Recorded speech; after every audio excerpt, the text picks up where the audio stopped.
اندر جہاں جہاں بھی کشمیری اور پاکستانی بستا ہے وہ اس دن کو یوم جمہوریہ ہندوستان کے دن کو وہ یوم سیاہ کے طور پہ بنا رہے ہیں۔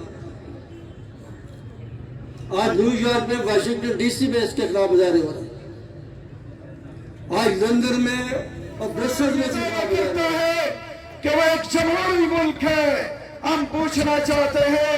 گزشتہ 35 برسوں میں کیا جرم تھا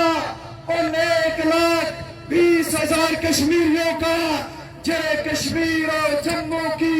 وادیوں اور پہاڑوں پہ، شہروں اور گلیوں اور کوچوں میں لاکھوں بھارتی فوج وہاں پہ موجود اس یوم جمہوریہ کو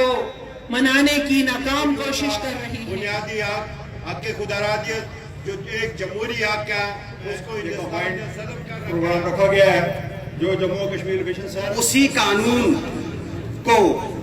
کشمیری عوام نے 1947 سے رد کیا۔ نام نہاد یوم جمہوریہ کے موقع پر مشکل ہے مگر آپ سے یوم جمہوریہ منا رہا ہے،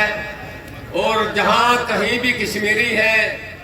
آج کے دن کو یوم سیاہ کے طور پر دیکھ رہا تھا کہ جموں کشمیر میں آج کے دن بھی یوم جمہوریہ کے موقع پہ بھی وہاں پہ جاگیر نہیں ہے کہ ایسی کوئی فطرت کی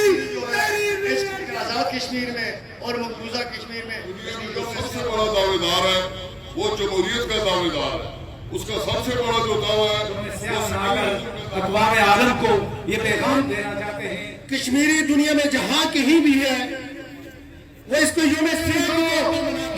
سیاہ کے طور پہ منا رہے ہیں۔ کے اندر کشمیریوں کی جو قراردادیں پیش کی گئی ہیں ان کے اوپر بالکل عمل کرتے ہوئے کشمیریوں کو ان کے پیدائشی حق